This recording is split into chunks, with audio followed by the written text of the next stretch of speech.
Good evening, everyone, and welcome to the Tuesday, February 8th Committee of the Whole meeting. I call this meeting to order. Roll call, please. Ms. Nyman. Here. Mr. Panarello. Here. Mr. Updegrove. Here. Mr. Zawada. Present. Mrs. Scott. Here. Ms. Deeroff. Present. Mr. Hemingway. Here. Mrs. Hogan. Present. Mr. Brophy. Here. All present. Please stand for the Pledge of Allegiance and a moment of silence.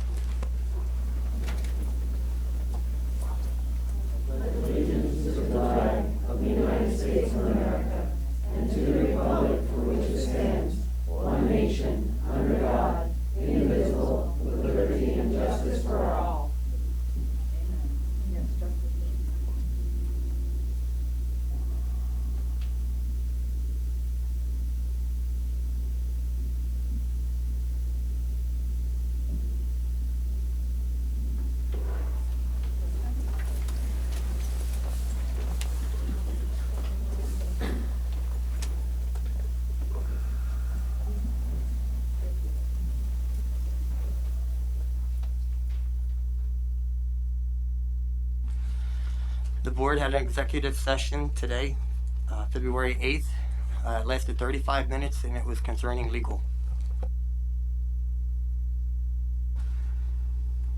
Next, we'll bring us to public comment period. I'm going to read, we've all heard this before, I'm going to read it again. On behalf of the Board of School Directors, I would like to welcome you to this meeting. We welcome your attendance and input from stakeholders to assist us with making recommendations and decisions related to the Boyertown Area School District. The procedures and rules for public participation are detailed in BASH Board Policy 006. This document is available at this meeting and on the BASD website. Participants properly registered on the sign-up sheet will be recognized by presiding officer. Public comment period number 1 is limited to topics on tonight's agenda. Participants must preface their comments by the announcement of their name, address, and group affiliation if that's appropriate. All statements, inquiries, or comments shall be directed to the presiding officer. No participant may address or question board members individually, administrative team members individually, school employees, or members of the public individually. Note that we value and not compromise the privacy of our students and staff. Please see us outside the realm of the public meeting if you have a concern about an individual staff member or student. If your public comment includes a question, Ms. Torsha or a member of her staff will be in contact with you to confirm your question and provide you with information. Comments are limited to 3 minutes and comment periods are limited to 30 minutes. Individuals may indicate a desire to speak a second time if there's time left in the 30-minute period. Finally, note that we do record our board meetings and committee meetings and we post them on YouTube with a link on our website. We request that if you do wish to take pictures or record the meeting yourself, you do so in a non-disruptive and discreet manner and use those materials respectfully and responsibly. Okay, we do have some signed up. We have some additional also. Yeah, we have a total of 10. Okay. In the listing, I have Cassandra Rooney, Marissa Schwartz, Nicole Zelks, Donnie Savage, April Kitsley, Anita Church, Mason Johnson. That's on my first page. So if we could have Cassandra Rooney, Marissa Schwartz, and Nicole Zelks in the ready. And Ms. Rooney, you are up. Thank you.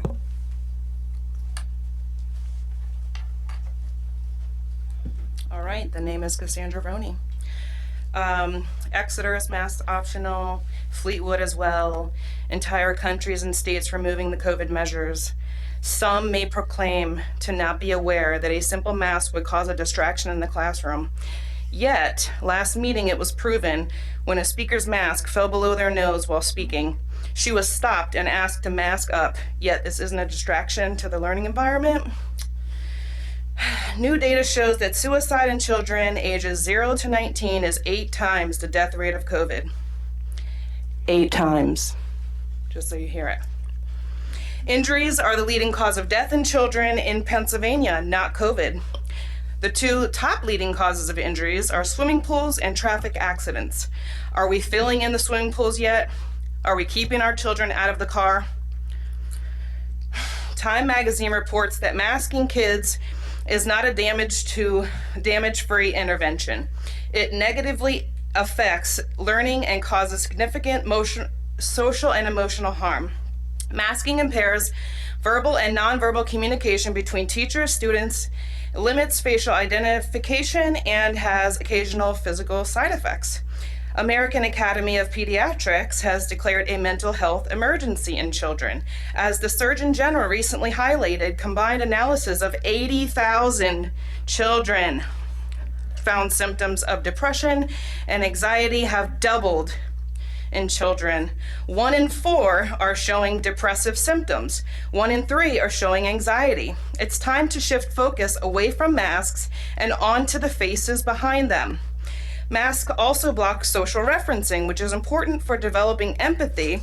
So is the real plan to hinder this with a mask and then claim that your social emotional learning carries the weight of real facial cues?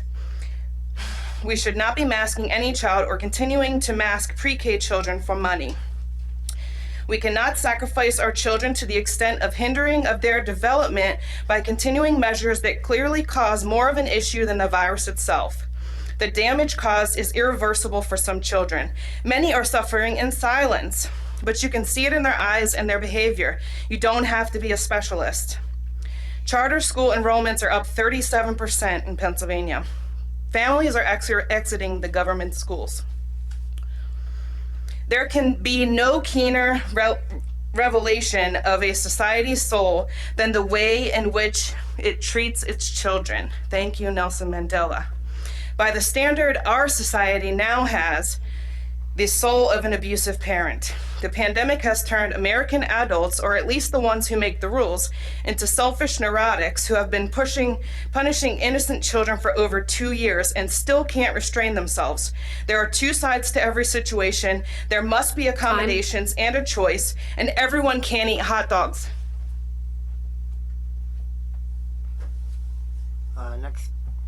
Next, Martha Schwartz, then Nicole. Do I have to wait for anybody to leave the room first before I begin? We good? Okay. No, I don't think there's any family emergencies tonight, so you can proceed. Great, great. I'm sure you didn't hear that a huge event took place a few weeks ago in DC. 17,000 highly qualified doctors, scientists, and medical experts from around the world gathered and held a 5-hour-long Senate hearing. 17,000. That's more than the NIH, more than the CDC, more than the FDA. Those same government agencies and even vaccine manufacturers chose to decline an invitation to attend this long overdue meeting. A distinguished panel of experts shared their 23 months of science-backed research to finally bring to light our nation's horribly failed health response to COVID-19. One doctor testifying 850,000 American deaths were unnecessary and needless. The NIH protocols for hospitals will be considered horrific crimes against humanity. Our own FDA fraudulently denying Americans early treatment while other regions around the world were literally eradicating this disease on early treatment alone.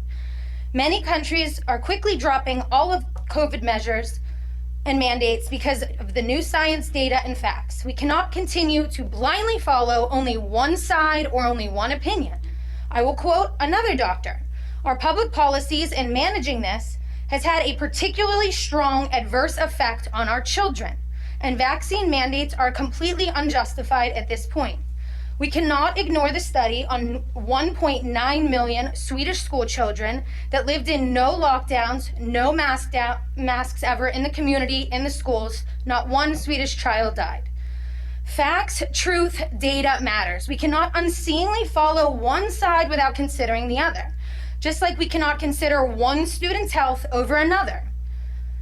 We have to stop making blanket statements on children you know nothing about. Health is not one size fits all. We need to, for once and for all, act like all students' needs matter. Mask optional considers every student in this district. And in case there wasn't enough time for my friends to speak, I will also bring to your attention a local data that was just published. I'm sure it was emailed to you guys. Hopefully you looked at it. The data states exact number of cases in Montgomery County, which is masked, to Bucks County Schools, which is mask optional. The data 30 clearly seconds. shows that the masks did not change the outcome on COVID cases. In fact, mask optional schools fared a little bit better.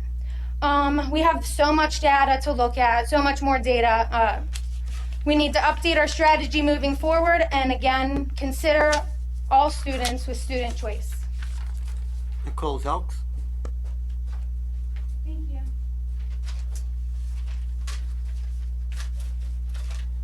And then Miss U Savage, you'll be after Nicole.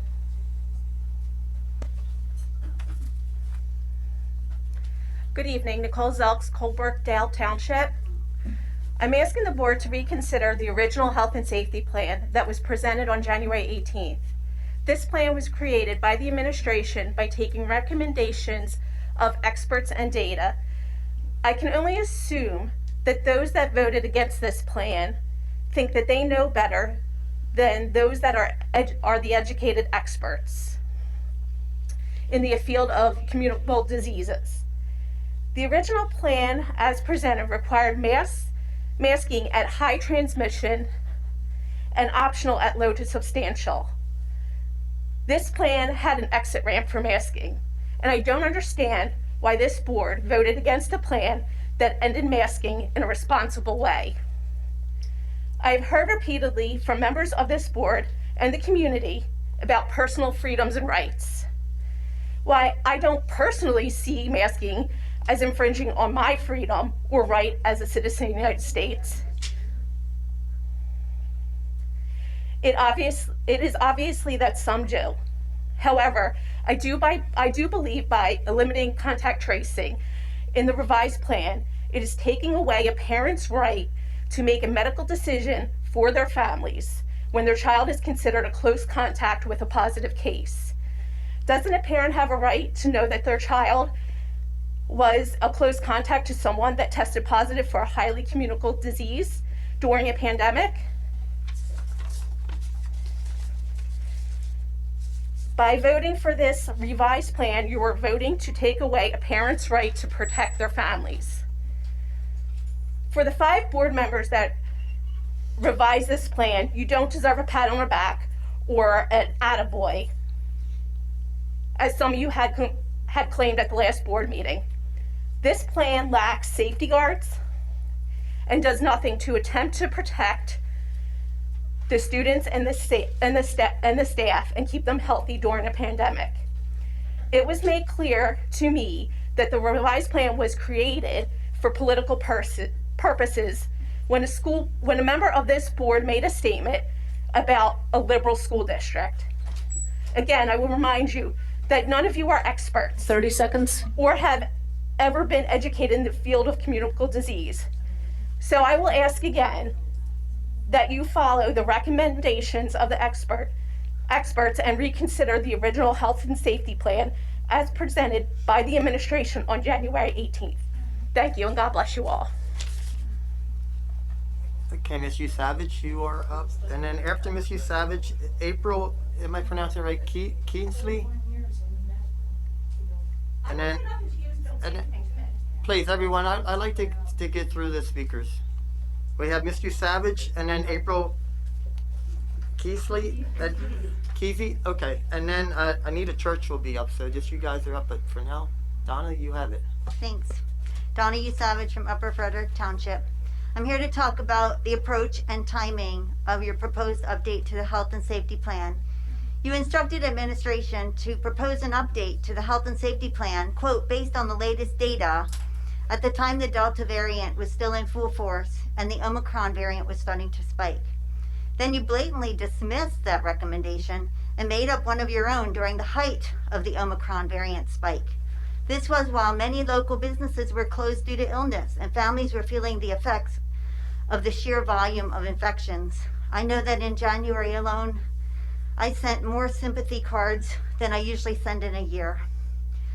Very interestingly, If you had accepted the update proposed by administration, we would very likely be getting to mask optional very soon. So in effect, you spent time working on a plan that will have the same end game with the following downsides. Having the discussion at this very emotionally charged time very severely inflamed divisiveness in our community. And you've introduced several risks as well. One, a risk of costly litigation and the resulting turmoil. Look what has happened at Perk Valley, where a federal judge ruled that the mask optional is a violation of the Americans with Disabilities Act. They are now more strictly masked than they were originally. There's a risk of closing classrooms, grades, or schools due to staff shortages or COVID outbreaks. Aren't you all saying that you want to keep our kids in school? And most importantly, serious health risks to the most vulnerable staff, students, and their families. If you do pass this health and safety plan tonight, I sincerely pray that none of these risks come to fruition. To those who vote yes, I think your actions are reckless, short-sighted, uninformed, and politically motivated. And I do not think your actions have the best interests of our staff, students, or their families in mind. Thank you for the opportunity to speak tonight. Okay, April is up next. Anita Church after her, and then Mason Johnson. So we can try to get everybody in tonight. Okay. All right, everybody, please. April has the floor. Hi everyone, my name is April Kesey. I'm a resident of the Boyertown borough. I wanted to come up here tonight to let you know that mask optional is the best choice for everyone. Mask optional gives the students and staff the choice to wear a mask or not to wear a mask. Simple as that. Mask optional should be making everyone feel happy and comfortable. Again, mask optional should be making everyone feel happy and comfortable. I thought my biggest concern with masking our children was the restricting feeling with wearing the mask, especially in the heat.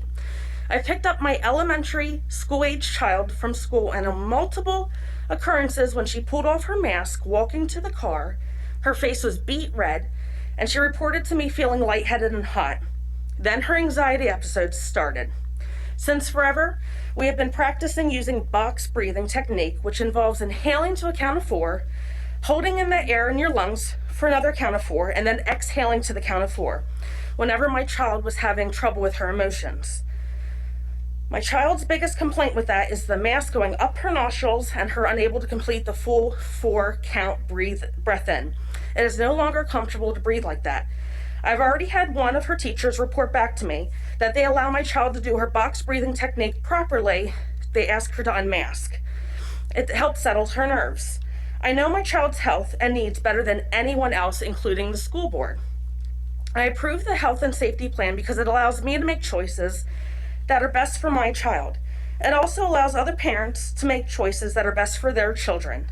If a parent wants their children to be more protected, they can put a KN95 on them.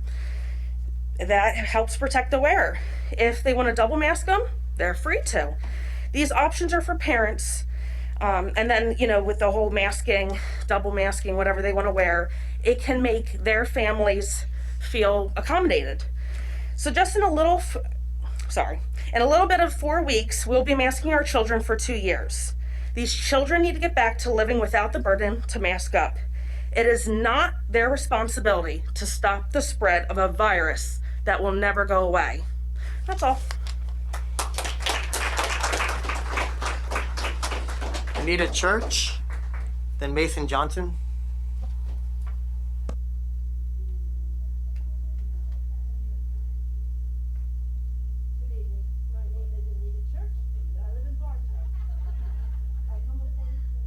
I'm not on. No, that's right. I come before you tonight to voice support for the mask optional contact tracing elimination health and safety plan as newly drafted by our school district. It takes the critically necessary step of returning to normalcy for all students after the most difficult 2 years of their young lives. Lives that are the least affected by COVID, but also lives required to pay the highest price. This has been the conclusion reached by Johns Hopkins University doctors, science, which found COVID mitigation measures actually only reduced deaths by 0.2%, while causing devastating effects to society, particularly in healthcare. They have found students now have much higher anxiety, along with diminished skills. And distance learning has been determined to be, quote, a disaster, end quote. Research by the New England Journal of Medicine supports the findings of Johns Hopkins. Speech therapists are seeing an alarming spike of children with developmental speech delays due to masking, an increase of 364%. Female teen suicides have increased 50%. That's astronomical and unacceptable. Then there is the research by Harvard professor Dr. Stefanos Kallas, who concluded that COVID-19 is not a serious threat to the majority of children and adults. He advocates a prompt return to our pre-COVID way of life. As parents, we have not given the school board permission to use our children as shields to protect the community from illness, nor have we entered into a contract to co-parent with the government. To be clear, we are not anti-mask, anti-vaccine. We are, in fact, pro-medical choice. An end to mitigation measures was promised as soon as a vaccine was available. There are now 3 vaccines with no end to mitigation measures in sight. We can't undo the damage already done to our students, but we can pledge to move forward in returning their lives to normalcy, to give them happy memories of their school years, instead of the nightmares suffered by erroneously placing the burden of protecting 30 society seconds. on their slim shoulders. It's time to reach the conclusion already embraced by so many school districts, communities, and even countries as they eliminate their mitigation strategies. Please vote in favor of the newly revised Health and Safety Plan. Thank you. Mason Johnson, then Mr. Dobbs. So Mason Johnson, you are up.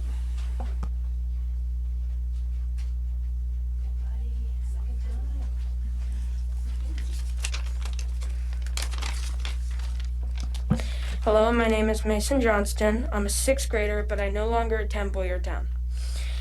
In the beginning of the schools, I thought that I was going to be in without a mask, but I went in and I had to wear a mask on my face. I was uncomfortable, so were many other students.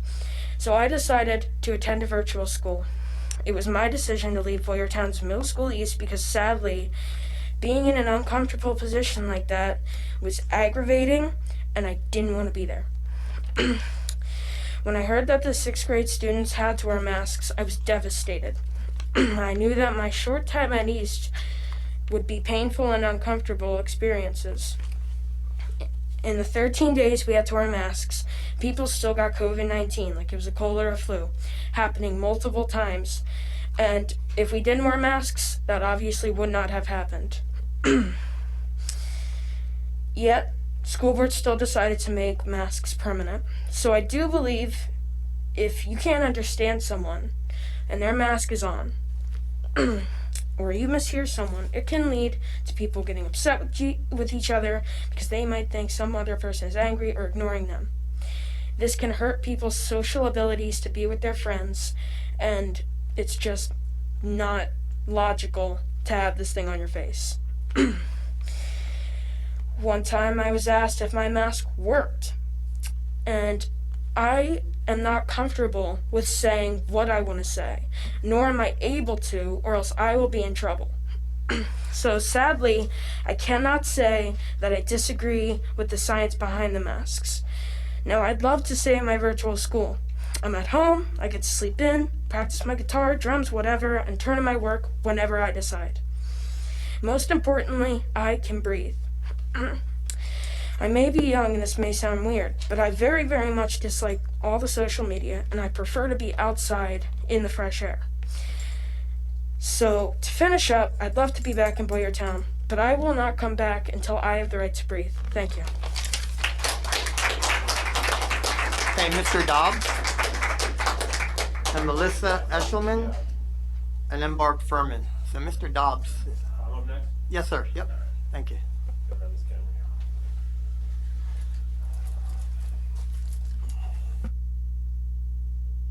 Hello. How you doing? John Dobbs, Gilbertsville, PA. What are you responsible for? Your job, not so much. How many people, both essential and non-essential, are forced to undergo medical treatment or lose their job? Then after the first 2 shots, they take a third shot, now possibly a 4th shot medical procedure, enforced by an overreaching government that does not even acknowledge scientific proven studies or natural immunity, nor, and most importantly, the people's choice over what is put in their bodies. Where do your taxes go? I dare anyone try and deem that responsible and sensible if you see what we are paying for our citizens. Your right to defend freedom, I beg to differ. The government took your hard-earned money and armed the group responsible for 9/11 to be one of the most well-armed militias in the world. But you know what? We also left with the Taliban, fellow Americans. People going back, who's someone who's actually responsible for the government. The people that were left there, the people here, were ones responsible for. The government left someone's little girl or little boy to get killed or die. You know who left them there? You know who left your friends and neighbors there? You know who left the people who sacrificed everything to ensure their American brothers or sisters would continue to live in a free country? The same people who have lobbied and created these terrible mask mandates. Same people. It is the same people who sit in a faraway office protected by guards in any of life's troubles. So I ask again, what are you really truly responsible for? We're responsible for our children, not the government, not the school board, not the state of Pennsylvania, and certainly not incompetent Washington bureaucrats. Parents know what's best for their children. Not you, not any of you in this room know what's best for my child more than I do. Parents know if their kids should wear a mask and they know if they shouldn't. There's enough fiscal and academic problems for a lifetime just in this district. I am asking for the board, regardless of their opinion on masks, to step aside with this decision and cede choice to the parents to decide what it does or does not strap to their children's faces. Men and women better than me have been maimed, mutilated, mentally devastated, and many have lost their lives for my family so I can live in the greatest country in the world, which ensured me the freedom by its laws and the spirit to decide how my children will be raised. The attempt to take the decision from parents and commandeer it for the government in a time of uncertainty is so evil and such an insult to our democracy. This must be stopped here and now. If parents can no longer make decisions about what is best for their kids, the 30 very seconds. right endowed upon them by their maker and respected, even in the animal kingdom it's respected that parents know best. And certainly among a generation before our children, then our children will grow up in a nation without the fruits of the freedoms that some in this room see to be taken for granted. I am not anti-vaccine, I am not anti-mask, I am pro-parents' choice to do what's best for their children and not the government. Thank you, and I hope you guys cede the power to the parents, which we never ceded to you guys. Thank you. Melissa Eshelman, and then Barb.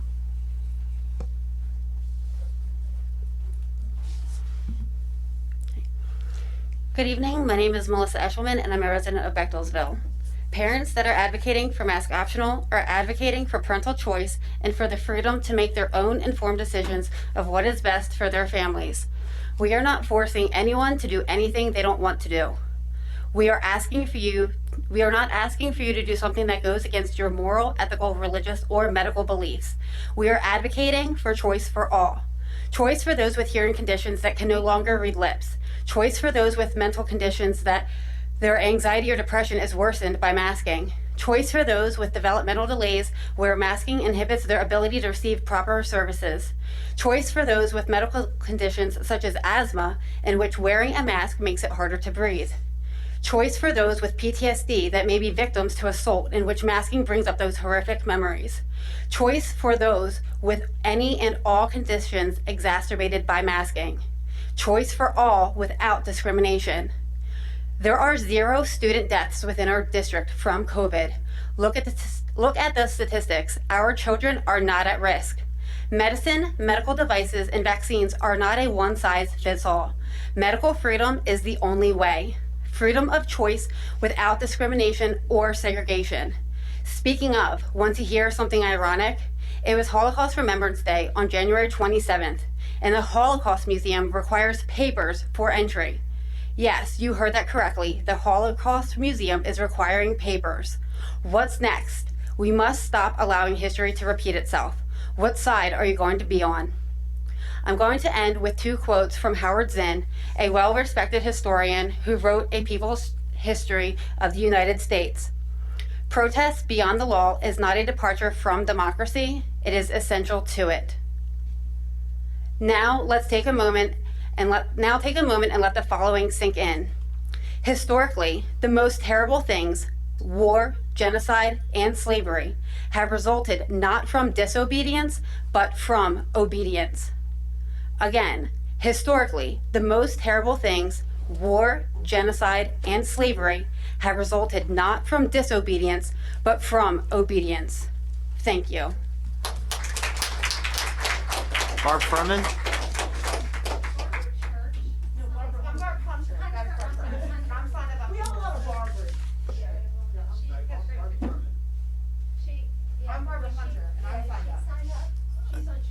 What?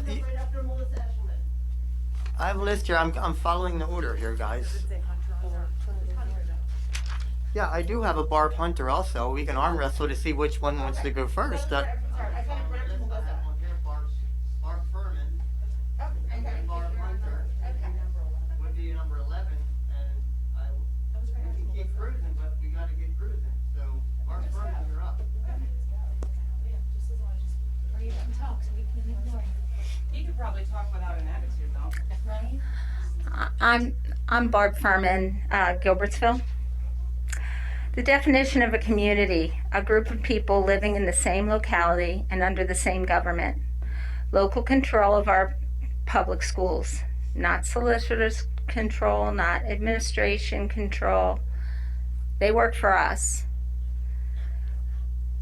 We elect our school board members, and they are to be our voice. We are endowed by our Creator, not the state of today government, not judges that legislate from the bench. Our Creator, with certain inalienable rights, among them life, liberty, and the pursuit of happiness. When we are in the best of cooperation, we work together to create things like Preston's Pantry and build a track and a baseball stadium and a YMCA and a sports complex at the high school to help keep taxes lower. In the midst of this debate, people isolate themselves or others to prove their point. Please rethink this message and get back to a high standard of educating the community's children, with parental choice being a top priority. For 2 years, we have had the carrot being left out there with the constantly moving set of goalposts. Is not the model for children to succeed, and yet this is what we have experienced in Boyertown. Take away civil liberties first and ask questions later. From 15 days to slow the spread, to closing in-person learning altogether, to a long period of substandard virtual schooling, to in-person school with the constant threat of going back to virtual at the drop of a mask, to the promise of each summer of low transmission, so maybe back to parental choice, all the while the goalpost always moving despite mounting data of the harm being done to children. To board members, thank you. To those that are putting children first. For those that are sitting on the fence because the local school district is having to fight for what is best for children and choice, did you think standing up for all the children's individual rights was going to be easy? Now the data and studies are on the side of what advocates for mask optional were saying all along, but some judges don't follow their position in the separation of powers. The right way is not always the easy way. The difference of mask optional now, instead of as earlier suggested by a speaker with the earlier plan, assumes that at any point we could go back to the mask mandate. Time. This cannot be the mitigation in the future. Thank you. Thank you, Barb. All right, we have gone past our 30-minute time period, but if it's okay with the board, I think, everyone did come out, so I have a couple more, but I think it's I would like for everybody to have the opportunity to speak. So, okay. So next we have Barbara Hunter. Then I have, is it Diane? Is that Butcher? Okay, so Diane, you'll be up after Barbara, then Joe Picone, and Corinne Bertino. So that'll be our lineup. So thank you.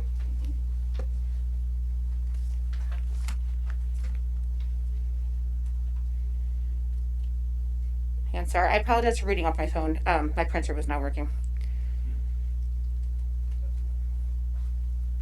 Your time started, so I'll rush you right out the door. All right. We're all neighbors and friends here. We all have to live and work together. And I know that we have common ground to start from. We all love our community and our kids. That said, I'm here not only for myself, but on behalf of my 14-year-old son, who of his own volition wrote an excellent email to the board, but he asked me to read it tonight instead. He is here with me. He is a high honor student, a student of the month at West, a student athlete and leader, and a student who has still been threatened with detention more than once because his mask has slipped below his nose. So his father and I stand behind every word of his words. Hello, I'm a student at Boyertown Middle School West. I would like to state my support for this health and safety plan. Masks should be a personal choice between students and their parents. Some of my friends and their families want to wear masks, and that's okay because that's the best choice for their families. But families should have the choice for what is right for their kids. Contact tracing keeps healthy kids out of school. I have personally had to quarantine for 4 weeks between last year and this year, and I was never sick. Quarantining healthy students is a huge disruption to our educations. I have personally had very negative experiences with masks. I never had acne until I started wearing a mask, and now I have acne that's actually painful and sore around my mouth and my nose. It cleared up over the summer and over Christmas break, and it even improves in the weekends, but during school weeks, it is torture. This is not healthy for your skin. Another thing I would like to point out is that students truly feel like they cannot breathe. I have talked to many of my friends about this. They have all said that they are constantly pulling their masks down to take a real breath. Also, people frequently have masks that slide below their noses, sometimes when they talk, sometimes because their masks just don't fit us quite right, and this then leaves the teacher constantly telling them to pull their mask up. Some teachers seem more focused on students' masks than on their subjects. This sequence of events leads to tension between everyone. The school has always supported having a comfortable and fun environment for everyone, and masks create tension is not the solution. Also, many studies have shown that cloth masks do not stop COVID-19. The only mask that even really helps but can't truly stop transmission is the KN95, and they're not meant for kids to begin with. However, they're effective for the protection of the person wearing them, so people who are most at risk for COVID always have the option to wear a KN95 mask to protect themselves. That's a choice that families can make. Another thing to consider is 30 that seconds. it is hard to hear and communicate with each other. Communicating is important and necessary for the classroom, so while we are constantly trying to figure out what the other person is saying, we could be using that time to understand each other without a mask. It's even hard to hear the teachers a lot of the time. Kids are constantly pulling their masks down in order to be heard. All these issues point to one solution: unmask us. We've been masked for the last school year plus this school year. There are many reasons that masks should be optional in all the Boyertown schools. I may be one of few students sending this email, but I speak for many of us when I say that we support this updated health and safety plan. Thank you on behalf of our whole family. Diane Butcher, you are next, and then Joe Picone.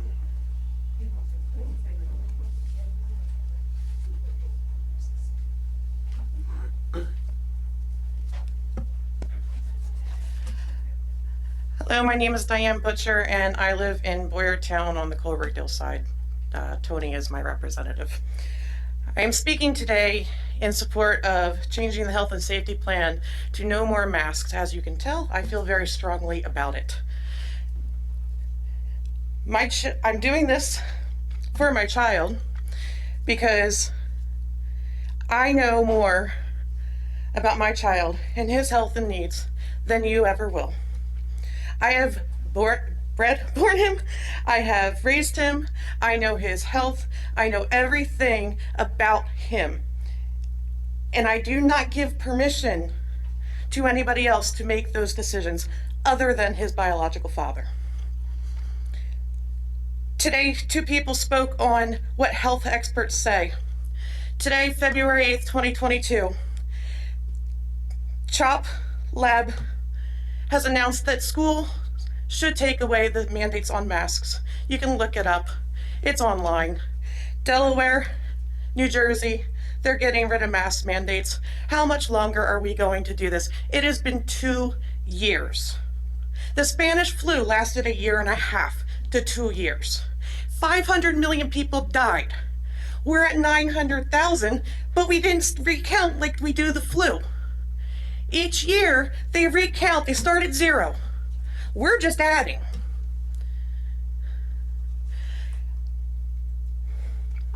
It makes me very upset to see how many parents are here today to fight for their children when this shouldn't even be an issue. It has taken great strength for these people to come up here, and I support every single one of them, even the ones that I disagree with. Why? Because they are fighting for their children too, and they know what's best. Nobody is taking the right away for them to wear a mask. Nobody is taking the right away for them if they want to stay home. Nobody's taking their rights from them, but they're asking for you all to take the rights away from me and my child and my friends' children who also believe in this. I apologize for being emotional and kind of winging this. I didn't think I'd make it tonight. But it is important for our children to know that their parents are fighting for them. 30 seconds. And I request that you think strongly about this and that you put the parents back in charge of their children's lives and their health and safety, because we know what is best for them. Thank you. Joe Pacone, and then Corinne Bartino.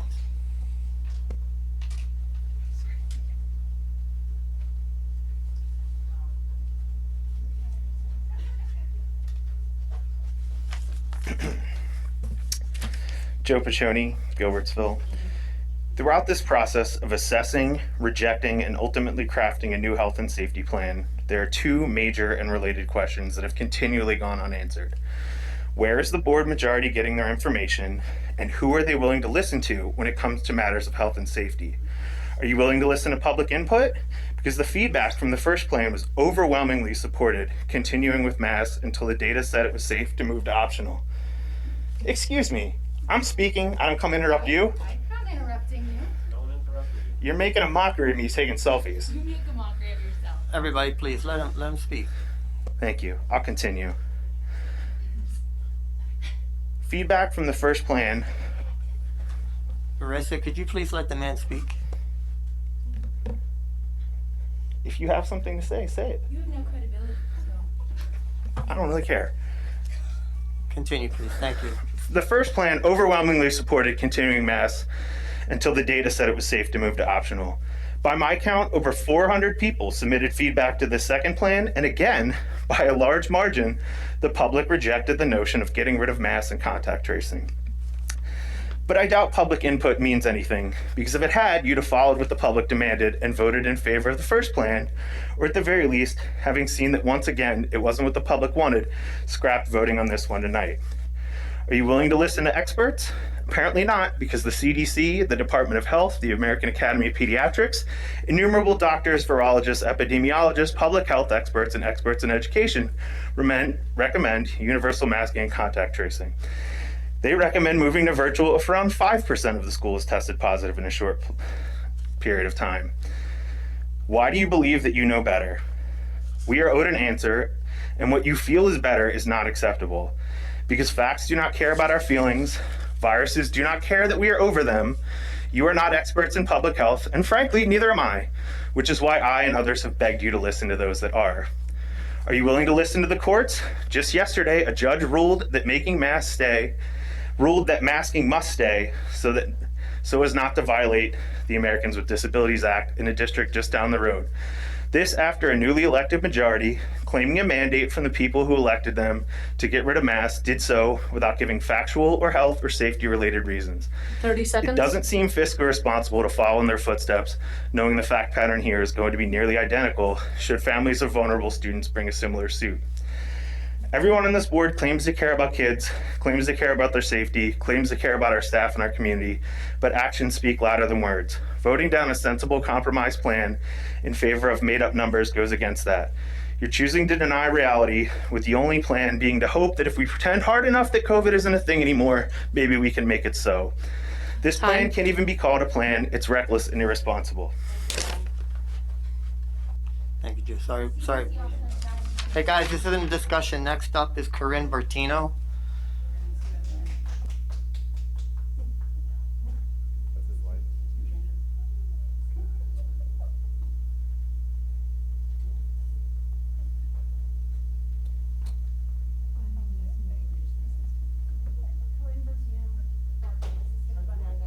Okay.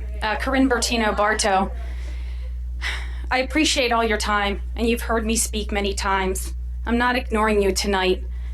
But to the community, any of you who are watching this tonight, any of you who couldn't be here because you're watching your kids at home, because you work all day, because you're trying to make dinner, and you're waiting for someone to stand up, we're here for you. This is not about sides. This is about your rights as a parent. It's for parent choice. It's for everyone to have a choice to make what's best for their kid. I keep hearing this no place for hate and all exclusion and inclusion. We're trying to include everybody. We're trying to give you, the parent. Have you noticed your kid in the last 2 years? What have you lost? What has your kid lost? What do they say to you? What can we do again? Do you see how they're sad? Do you see how they're not as happy? Do you see the moments of joy when they do get to do something normal? Are you seeing the changes in their behavior? The more disciplinary issues, the more depression, the more anxiety, the more health issues? It's there. Don't ignore it. Okay? You know what's best for your kid. Trust your intuition. That's what we're asking for. A parent knows. You know when they're sick. You know everything. You know when they hurt. You know when they're sad. You know when they're happy. You know how they learn. I'm not disrespecting the teachers. Just a kid knows. A parent knows. Are they a visual learner, or did they do better, with other types of tools and techniques? This is just about that. It's about these kids. And for every kid who can't stand up here, for every parent who can't be here, that's why I'm here. I don't know why I'm here. I don't want to be here. I don't want to be speaking. I don't want to have people in the community hate me. But I'm here for some reason, because I have to stand up for some kid who can't, for some kid who's too afraid to say that he's sad, that he doesn't want to go to school, that he doesn't like school, because I hear it from my own kids.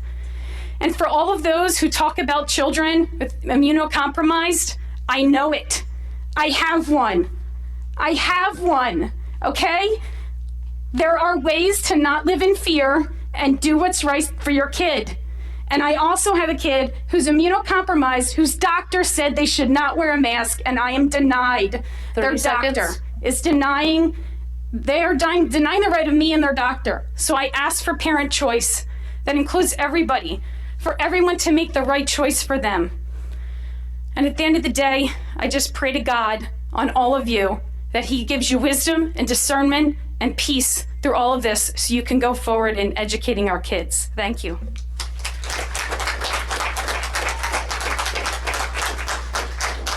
Thank you, everyone, for your comments.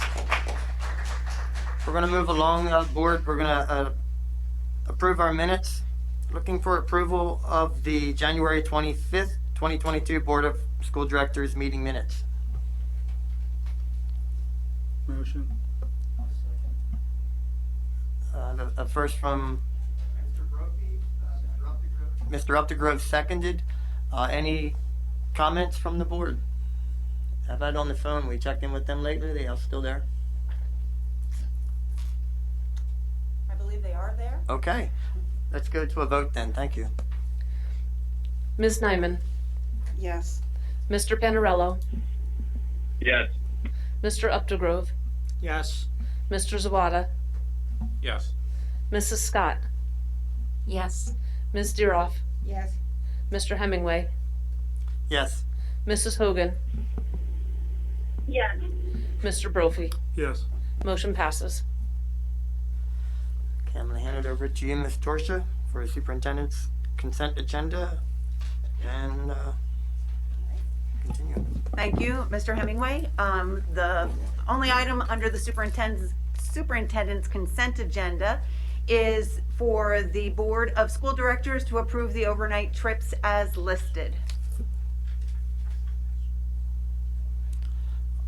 Mr. Updegrove makes a motion. Ms. Nyman, second. Right to a vote? Ms. Nyman, Yes. Mr. Panarello, Yes. Mr. Updegrove, Yes. Mr. Zawada, Yes. Mrs. Scott, Yes. Ms. Deeroff, Yes. Mr. Hemingway, Yes. Mrs. Hogan, Yes. Mr. Brophy. Yes. Motion passes. That completes the consent agenda. Next up is the superintendent's itemized agenda. And the first thing that we have for the board to approve is for the Board of School Directors to approve the Boyertown Area School District and General Health Quick Care Resources LLC service agreement as presented. The contract is under solicitor's review currently. We are going back and forth, so obviously the contract would be reflective of the changes being recommended by our solicitor's office. This is an agreement to provide us options for more health care for nurses. It does not cost us anything unless we have people in place and are utilizing them. Just, much like substitute shortages within teaching and our classrooms, we are also seeing a need for additional resources within our health rooms. So this is on a as needed basis.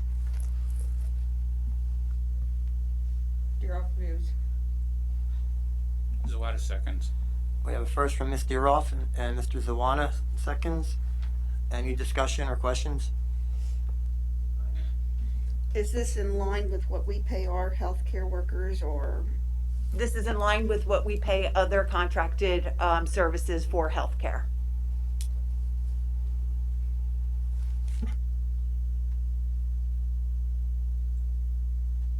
Any other questions or comments? Not hearing any, let's go to our vote. Ms. Nyman, Yes. Mr. Panarello, Yes. Mr. Updegrove, Yes. Mr. Zawada, Yes. Mrs. Scott, Yes. Ms. Deeroff, Mr. Hemingway, Yes. Mrs. Hogan, Mr. Brophy. Yes. Motion passes.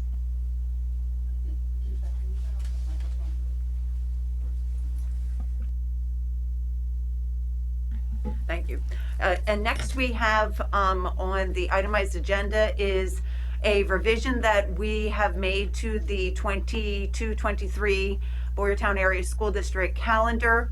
As we were reviewing the calendar with the administration, we realized that we needed to move a in-service date from February 2023 to November 4th, 2022, due to a large conference. It's a student-led conference that will be held at BASH. This is something that has been held, I believe, 10 years prior to next year. It draws about 1,000 students, so it's important that we empty out our building for that day so that we can welcome the other students into the building for the day's event. So there's really no change in the number of days that students are in or out of school. It's just really moving a professional development day from February to November.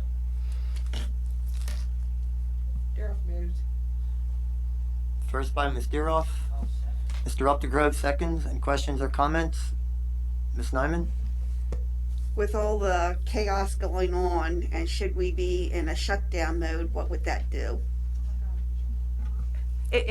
That was discussed as part of the plans in making it, so that there would be a pivot should anything transpire, and hopefully it won't be.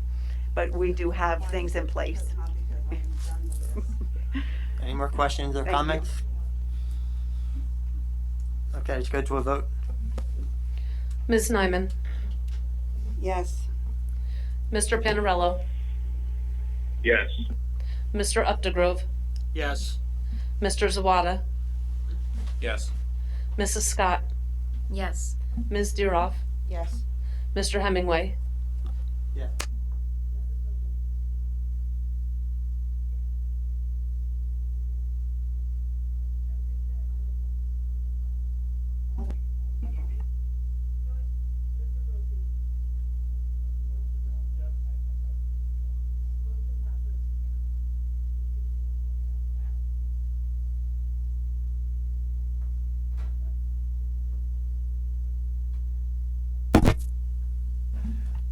All right.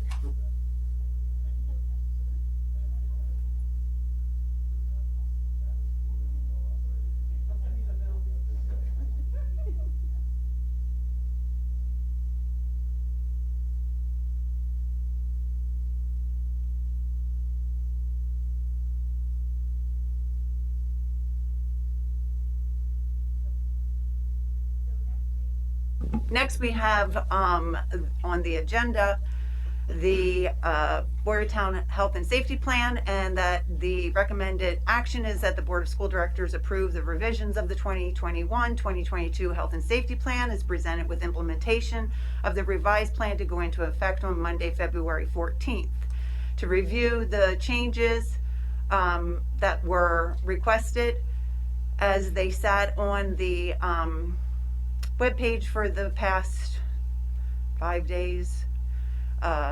First request was for the universal and correct wearing of masks, that masks be recommended but optional, and that should we see an increase of positive cases equaling about 12% in any of our school buildings, that we would then move to a virtual platform for 5 calendar days as shown here. Those were the recommendations from the board the last meeting. One thing that we did add from feedback from our cafeteria is that all outside vendors and technicians, that they must adhere to masking when in our facilities. Our cafeteria workers were concerned about those that were coming in to make those deliveries or to be working on any of their equipment, that they please be masked. They are older population, and that was a concern from the staff that work there.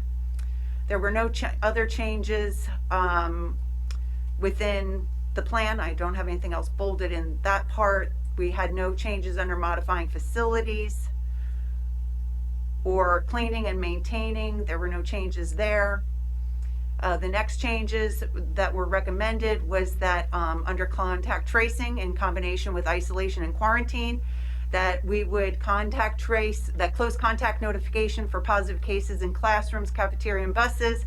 Parents will be notified and be expected to follow requirements as set forth below, which would cover where symptomatic or asymptomatic, any individual who tests positive for COVID-19 must remain isolated at home for a minimum of 5 days from onset.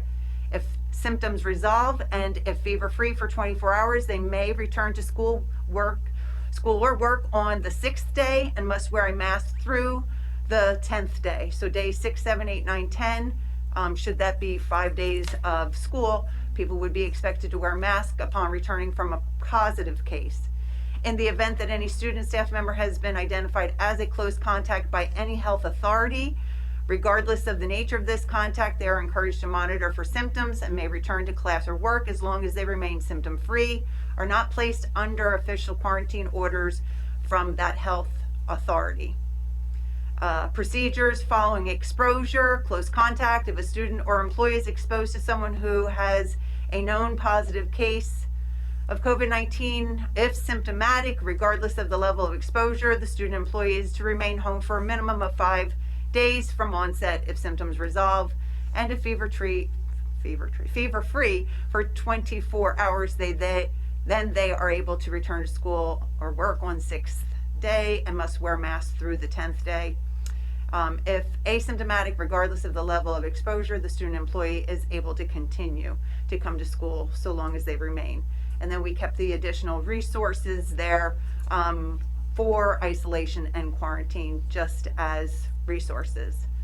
And then the last thing that was, there were no other changes made under diagnostic, vacations to school communities, etc., just under coordination with state and local health, is that as long as we wish to continue to operate our pre-K program, that they are governed under a different body and that they would need to continue to wear masks based on the fact that they have not been able to be vaccinated if people would have chosen. So that's not really the administration's recommendation. That is guidance from and through that program.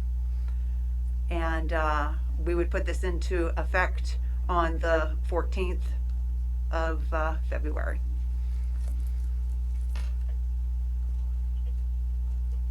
So the motion again, or I believe the motion is there. Discussion. Can we, I guess, discussion or ask questions, or Certainly. is that okay? Do you have a motion and a second first?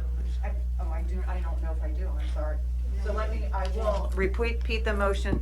The Board of School Directors approved the revisions of the 2021-2022 Health and Safety Plan as presented with implementation of the revised plan to go into effect on Monday, February 14th, 2022. There's a lot of motions. Nyman seconds. Okay, I have a first from Mr. Zawada, a second from Ms. Nyman. I guess questions or comments? Yes. Can I make a comment quickly? Yes. I'm sorry, can you hear me? Yes. Yes, ma'am. Okay, I apologize. Thank you. So, one, I believe that this plan takes in neither the health nor the safety of our staff and our students. I think it's irresponsible. I do not believe that it allows flexibility in case incident rates start to rise again. There is no reliable data saying that masks harm children. As for the mental health of children and suicidality and anxiety, those things have been trending upward for over a decade, way before the pandemic. So I believe that that is an issue. I do not believe that it's pandemic related, I do believe that some of it's pandemic related, but not related to mask wearing. Also, I believe that this plan puts our vulnerable population at great risk. And as I said, I believe it to be irresponsible. I also believe it to be a waste of the resources of the district. The administration has had to put many hours into crafting this and recrafting it, and there could be possible litigation, which would also cost more hours of our administration. I think that this plan is irresponsible on many fronts, and I would implore my colleagues to reconsider their plan and look at the guidance and listen to the administration. So my vote for this plan would be a hard no. That's all. Thank you. Yeah, let's see if she can vote or not. Hey, Ms. Hogan. Yes, I'm here. Can you hear me? Yes, you had mentioned that you need to get off the call. Are you going to participate in the vote? Are you going to get back on the call, or what are your plans, just so we can... I will try to get back on the call. I'm unfortunately dealing with an emergency situation. Okay. If you want, if someone can alert me somehow before, I don't know if that's possible, but if they can alert me before the vote, I would appreciate it, and then I could call back in for a short period. Okay, I think that's reasonable to alert you, at least give you the opportunity, and if you can join, that would be great. Do you have to be on the whole call? Okay. All right, Ms. Hogan. I'm sorry, I didn't see. Ms. Hogan, they say that you have to be on the whole call, and I understand if it's an emergency. Okay, I appreciate it. Thank you. Okay. I'm going to go, so I wish you all well. Thank you. Okay, thank you.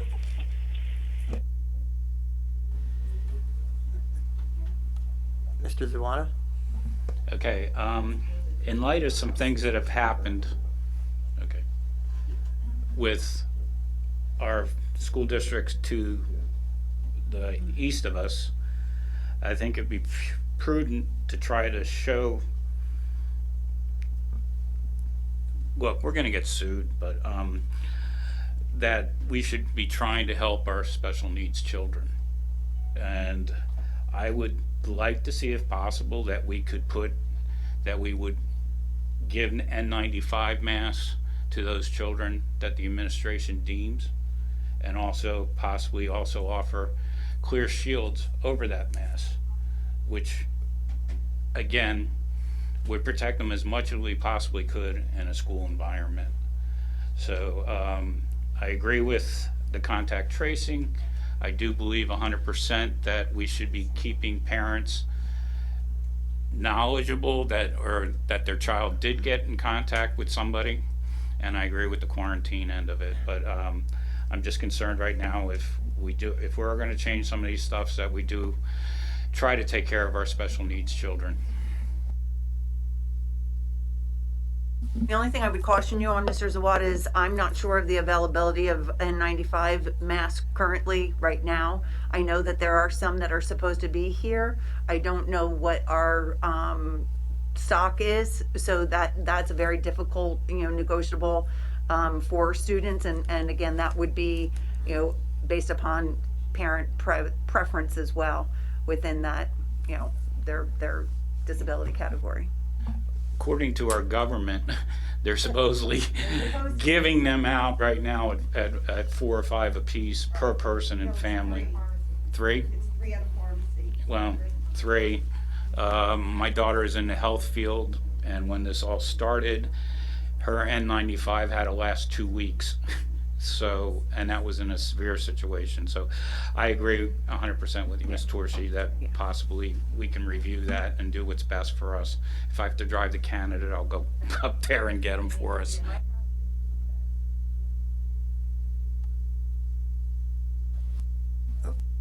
Ms. Nyman? Okay, I do agree with Mr. Zawada. Maybe in the 504 plans, we can have something incorporated with that, asking parents, and I don't know, do we have, is it Mrs. Bartman? I don't remember who's in charge of that anymore, sorry. What their recommendations would be for that, but getting with the parents of all this special needs kids and seeing what they would want. Do they want their child in the room? Do they want a special mask? Do they want plexiglass around them? Do they want a curtain, a clear curtain or whatever around them? So we can accommodate them. Masks have to come up first before we accommodate. I mean, we're still masked as a district. Okay, hold on. That being said, I think instead of saying recommended or optional, it should be parent choice.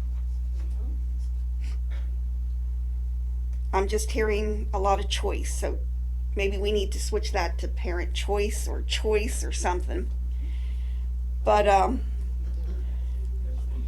voters spoke very loudly at the election, and I think that's why we're seeing the big change here on the board. But I had the privilege over the weekend to have a talk with,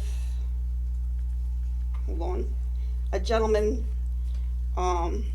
who's an epidemiology, and great information from the gentleman, great information, and the masks really do nothing. He was well versed in his thing. If you're going to mask, the person who needs the mask is the person who has the immune system. The other people do not. And as far as masks go, he says it should be an N95 mask, but they need to be fitted also. Because if you have it that it's loose on the sides, it's not going to do anything. If you have it loose on the top, it's not going to do anything. So, having talked with him, I'm more versed now on some stuff than I was before. Gave me a lot to think about over the weekend. The mental health is at its highest. You try to get into a psychologist's office right now, you can't. You can't. If you're not on their list already, you can't get in. That's how booked they are. I've read over every one of the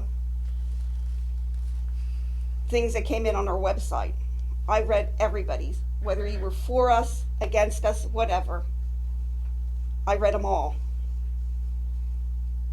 I'm concerned, but we've done this for all but 2 years now of wearing this or being virtual or whatever.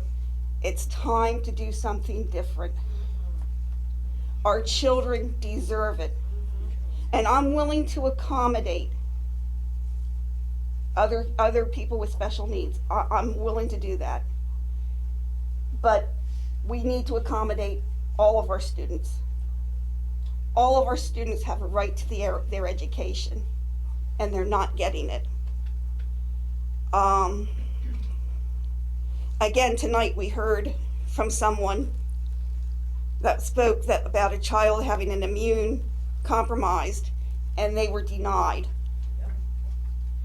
I hope you took note of that, Mrs. Torsha, and you're going to look into that tomorrow. Because once again, doctors are being, a doctor's paper apparently is being denied by a nurse or a principal. So where's the logic in that?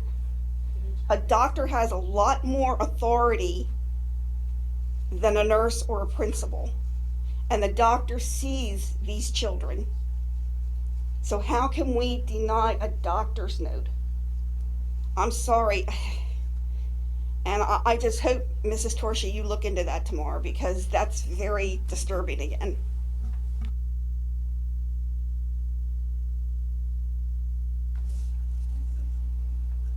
Mrs. Scott? As procedure, we're not, that's to be done during the comment period. I'm sorry. We have to, I'm going to take the time for Mrs. Scott to have the floor. Mrs. Torsha, you had mentioned last week about the K4, because that's really troubling to me, that we have to mask 4-year-old kids. That all of their learning comes from visual. It's not coming from any other place but what they see. Now I understand you said there was money attached, that you can't have the program and the people that are sending you the money are saying they have to be masked. Who are they, and have they put any kind of line on this? Like, are they saying they have to now be vaccinated before you can take them in? Like, it's not clear. I understand money is attached to a lot of things, COVID. I understand that. We all do. But for K4 students, can we find the money for that program somewhere else? Is there anything we can do to give them the same freedom we're going to vote on tonight for the rest of the school? It's not K to 4. I mean, I'm sorry. I'm K4, yes. It's a pre-K program. Pre-K, yes. And we wouldn't have the program if we didn't receive the funding to have it in place. So it's not a Boyertown. It sits in our schools, and Mr. Stout, you can go ahead and speak to it because you work directly on this grant. But if we wouldn't follow, then the program could go away and we would no longer offer pre-K here in Boyertown Area School District. It's a requirement of the federal Right. government, and they will audit the issue, and they have the right to pull the program. Then they should pull their kids. Well, the issue, we're not debating. I'm just saying the federal government has indicated that it will pull programs that do not provide for that protection, particularly for the pre-K counts program, as well as Head Start. Those are the issues, and that's a separate carve out from any other form of authority, and they have been rather aggressive in terms of dealing with that issue nationally. And nationally, they have pulled programs already for that. So I'm just saying that's a reality. And these are not Well, just. they will pull your authority to have the program, so we will not be able to run a pre-K counts program, arguably under those circumstances. And these are not just Boyertown families that are participating. And this is a free program that allows for children to participate in a full day program. So, you know, we have 3 classrooms right now that are full, that are 20 students. So it's something that is very beneficial to families, especially lower income families, that would like to have their children have an advantage of having school and being in a pre-K program. Okay, I get that. So then it comes down to parents choosing another place to put their child when they're 4 years old. Then, because this is unnecessary, and I really believe Boyertown shouldn't even, I mean, I understand low income, it's hard to pay daycare, families have to work. I get all that, so I can't tell a parent what to do, but to mask a 4-year-old, there's just something really wrong with that. Ms. Nyman, you have a question? Mrs. Torsha, I believe if I remember correctly, this is for like children who have been problems or learning. Learning? It's a low income poverty issue.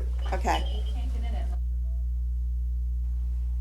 Mr. Zawana, do you have a comment, question?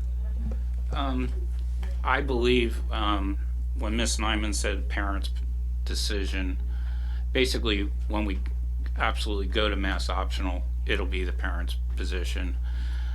If we take that away, if for some forsaken reason that things go crazy again, we don't leave our administration with any kind of authority. And like I said, I think at leaving a mask option, you're still going to have 100% of the parents making their own decision. Thank you.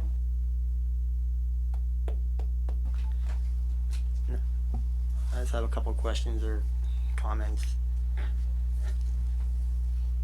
So this new plan doesn't have a matrix like we've been following in our current plan, as far as numbers per population, or so that's. No.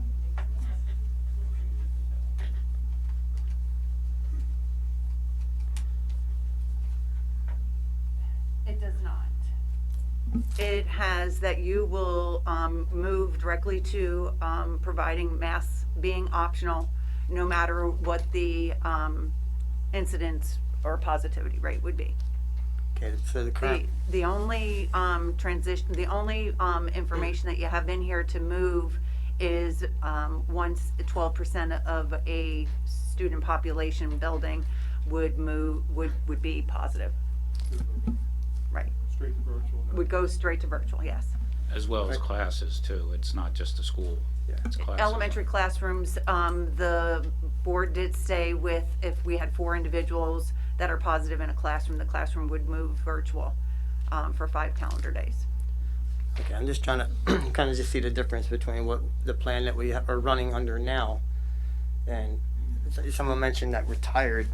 Yeah, we're all tired, and I think the plan that we're running under is tired. It's coming to its end. It's doing exactly what it's intended to do. But going back to this new plan, not necessarily having a matrix or any kind of gauge, can lead us up towards the path of possible litigation. But with that being said, how is our current plan as far as where we would be? How close would we be to mask optional under our current plan, as far as the trends seem to be going? In other words, it seems like we're putting a lot of effort into doing something, even trying to get masks to our population. We're rolling the dice that we may be in a better position under the plan we are currently in than making all these modifications. Or if I'm wrong, I don't know.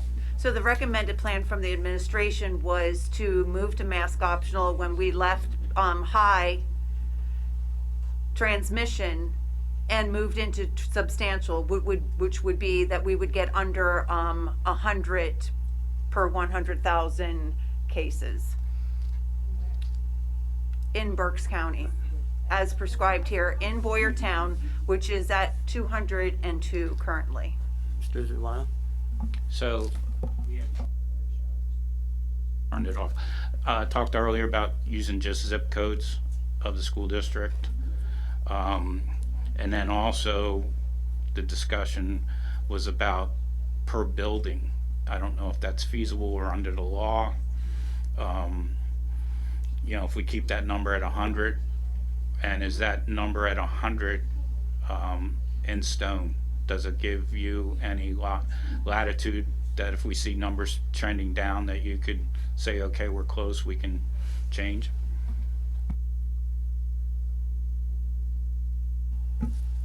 The numbers, the 100 would be our county or our zip code area, which are the two data points that I am looking at.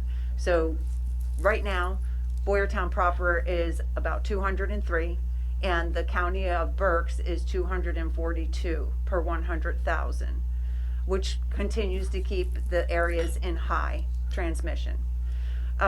With regard to the numbers within the building, I believe it would be more than 200, which would move us to virtual because of that 12% number that the board is recommending. Under the administration's recommendation, we were utilizing the Department of Health numbers, which were 5% of a building moving to virtual, because the Department of Health believes that if you wait and go much higher than 5%, then the transmission has already occurred. So that would be the difference, Mr. Zawada. So actually the 12% makes the number tougher. 12% makes it tougher to move to virtual. Okay. What was the number about a week and a half ago? Of the students, Student number. and Right now our- we're 202. Don't worry about 10 days. 10 days ago, I'm sorry, I don't have those numbers right in front of me with regard to the It was around 1,000, wasn't it? 900 was 121, yes. 900 was the number of incidents for Boyertown area. So the incline is pretty steep, pretty much. Yeah, we've dropped a great deal.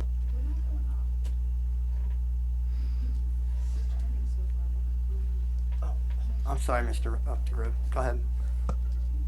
I'm getting a little bit of a hearing where, are we trying to change this, or would it be board members trying to throw this in the weeds to make this delusional for everybody? Mr. Upgrove, what I would say is, I'm being asked to vote on a plan that I still have questions about. I have questions about this plan. I have questions about the verdict from a case that just happened yesterday and the ramifications of that. I also understand that we have a plan that we're working currently under, and could it be more productive to... You know what, everybody, please be quiet or I'm going to recess. It's getting late. We have a lot to do. Please. Please, I'm not answering questions. No. Go ahead, Mr. Updegrove. And I don't like your accusations, Roger. Okay, so we made a vote, and it was 5-4 to go for this optional plan. No, I believe you voted and directed, you turned down a plan that was recommended from the administration. You directed the administration to revise a plan for us to review tonight and take a vote on, yes. But there can be discussion. I can have questions. The vote hasn't been made, Roger. If there's other alternatives, this direction was made prior to a court decision.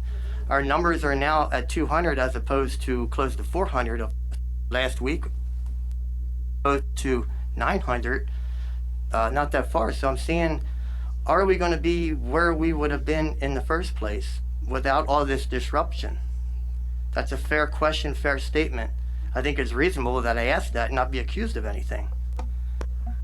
I need to point out one thing here real quick. This is a committee meeting. Committee meetings where this is our working sessions. So that means we can ask questions on anything we want as we're moving forward. This is committee meeting, committee of the whole, working meeting. So any questions that come up about it are fair game at this point from the board members. So just want to make that clear. Roger, do you have more to add, or do you want to, Ms. Diamond? Okay. This is a respiratory virus. You cannot stop a respiratory virus once it's in the population. This is going to continue on. We're never going to see an end to this. Never. And I'm sorry, but 2 years we've given to stop this. It's time to try something different. And I think that mask optional or mask choice,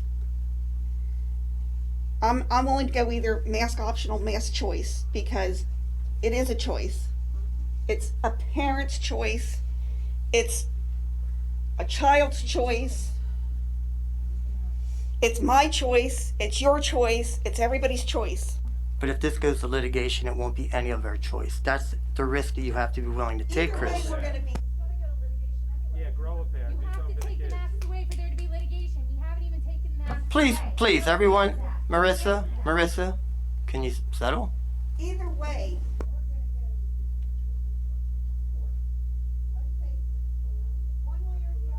we're going to court.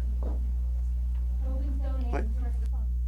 You know, one way or another, we're going to court. I understand that. So which case would give us the higher probability of not winning? Which mask works better? You know what?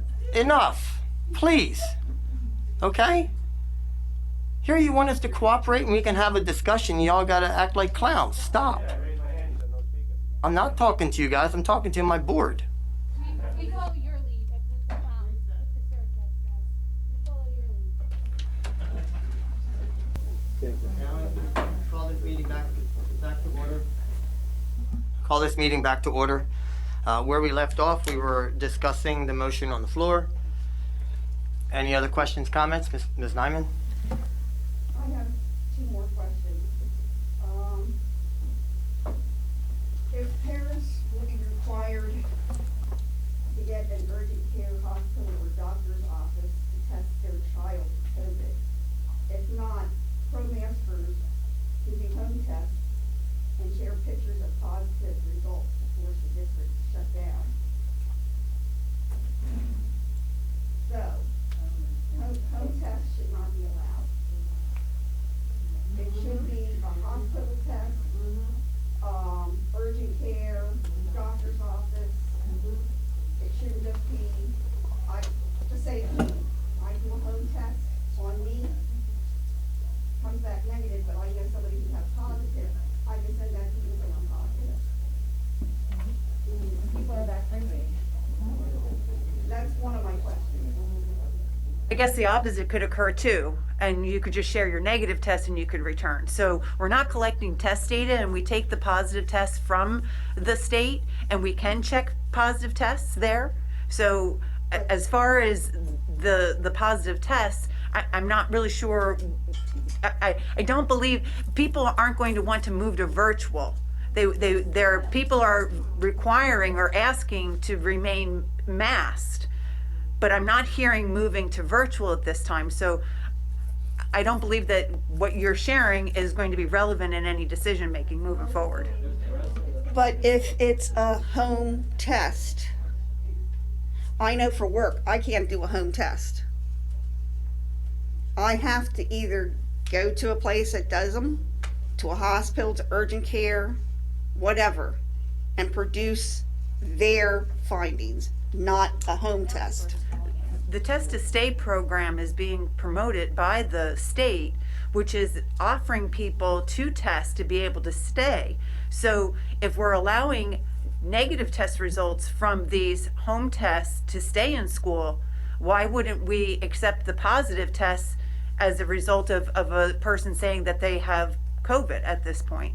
So you can't pick and choose when you would want to use the home test. So if you're saying that you want in the plan that no home tests are allowed for anything, yet the government's giving away free tests if you signed up for them. So I don't believe that, I believe it would be contradictory, and it wouldn't be in our best interest of our community not to allow for home tests, to be honest with you. You have to do that. The government's giving them to you to Yeah, test. but that doesn't mean that I just think either way, it should be a healthcare facility saying yes or no. Ms. Nyman, even if you choose to say you're positive, you then have to keep your child out of school for 5 days. So if a person is professing that they have a positive case, their child is then at home, not learning synchronously. They're doing their work from, you know, the Google platform. I personally, we're not seeing a rampant case of people falsely providing positive cases to us. Okay, that was one question. Can you also re-explain the contact tracing that we are going to be doing? I think a lot of people don't understand what the contact tracing is going to be like under this plan now. Since the CDC had changed the guidance during the Christmas break and upon coming back into school, and because people were masked, we didn't have very much contact tracing.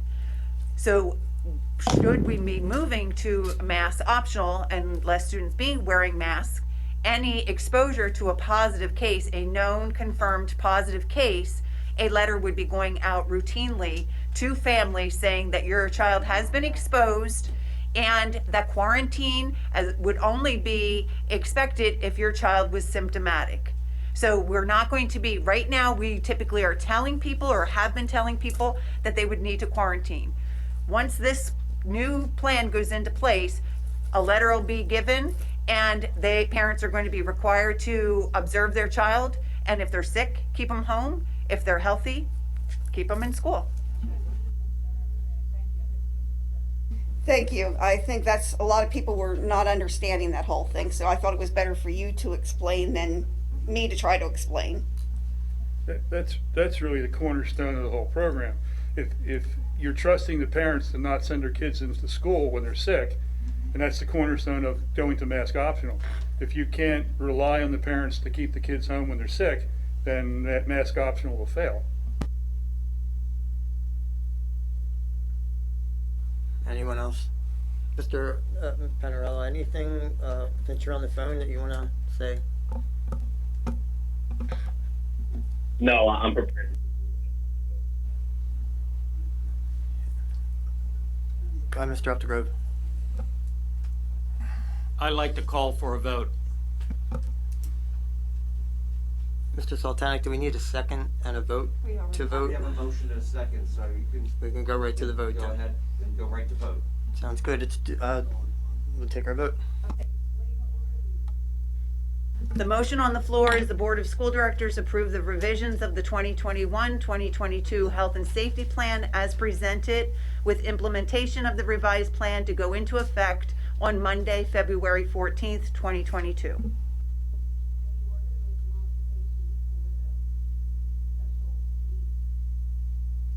Modifications for students with special needs are really things that have to be done individually through their IEP and through their IEP team or through the 504 team. So I would not be able to make a blanket accommodation for any student. I can't require students to wear N95 masks or double masks or shields. It really is a part of their personal plan. So parents are already working with our administration, as are students who are protected through 504 plans. They have these plans in place. If they wish to reconvene their team, they certainly can ask for a new meeting at any time. But there's not anything that I can do other than to say that we will meet those students' needs and we will plan with them per their either 504 plan or IEP. I think that should be part of it. You just said it can't.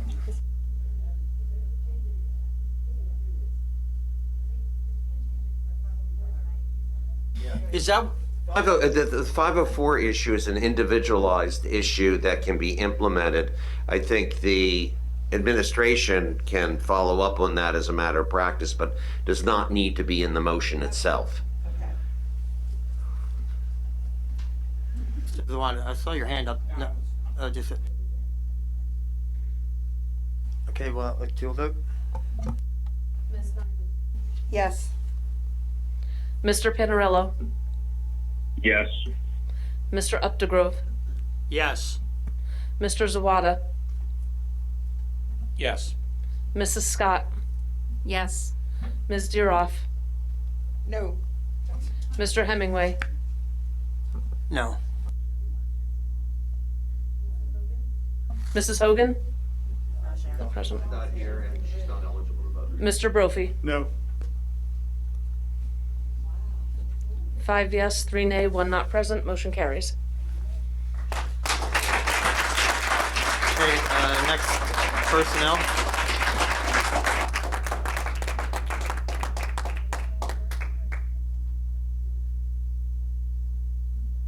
That the Board of School Directors approve the personnel agenda as presented.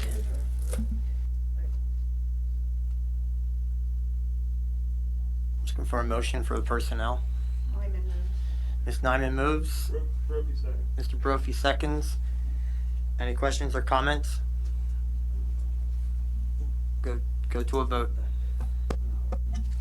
Ms. Nyman, Yes. Mr. Panarello, Yes. Mr. Updegrove, Yes. Mr. Zawada, Yes. Mrs. Scott, Yes. Ms. Deeroff, Yes. Mr. Hemingway, Yes. Mr. Brophy. Yes. Motion carries.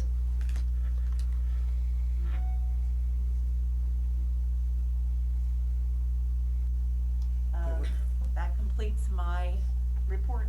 Mr. Hemingway? Okay, great. We're just going to check in with their committee liaisons.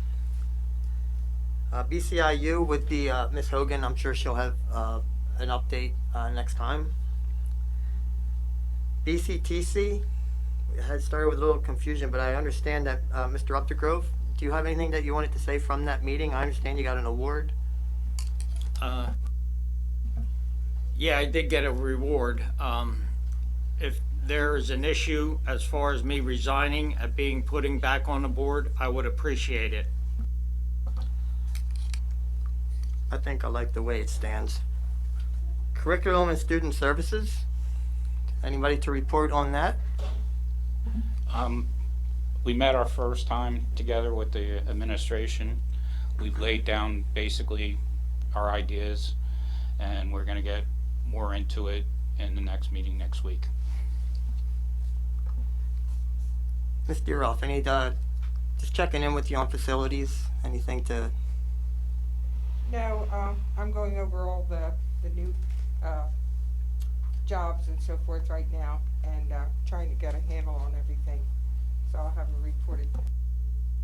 okay, fantastic. Mr. Brophy? Nothing on fine. Okay, and actually, not too much going on policy-wise either. Bicentennial census data, Ms. Deeroff? I think we have pretty much that completed, the committee and I, and we're putting it in a format now to send to the solicitor. Okay, fantastic. Thank you, everybody.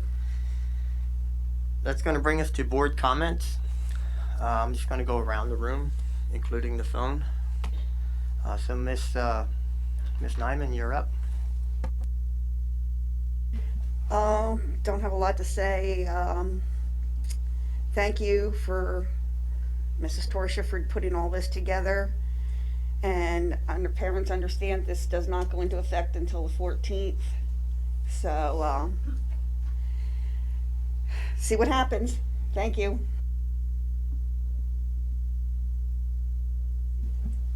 I want to thank everybody for putting this together. I know it was hard, and I know you don't agree with it. I can see it on your faces, but the public has spoken, and they're the people that put us into this position. Mrs. Scott?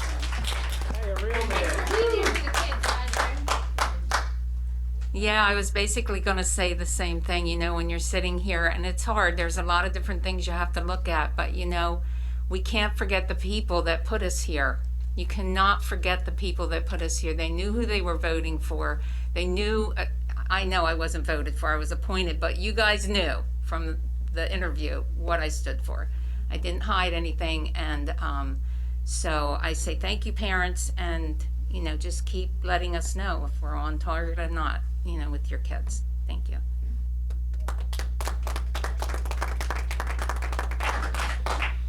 Mr. Ruff, where you want me to skip you? Yeah, I have no comment tonight. Thank you. Okay, Mr. Zawada? Again, I want to thank the whole board. This isn't easy, okay? There's answers to both sides, but I believe that we arrived at this with research and scientific stuff, not pulling it out of our, like it's been commented. I believe we're on the right path for our kids, and what people really have to understand is it's optional. So the people that want to wear the mask, they're very much welcome. Thank you again, everybody. Mr. Brophy? No. Tony, any comments?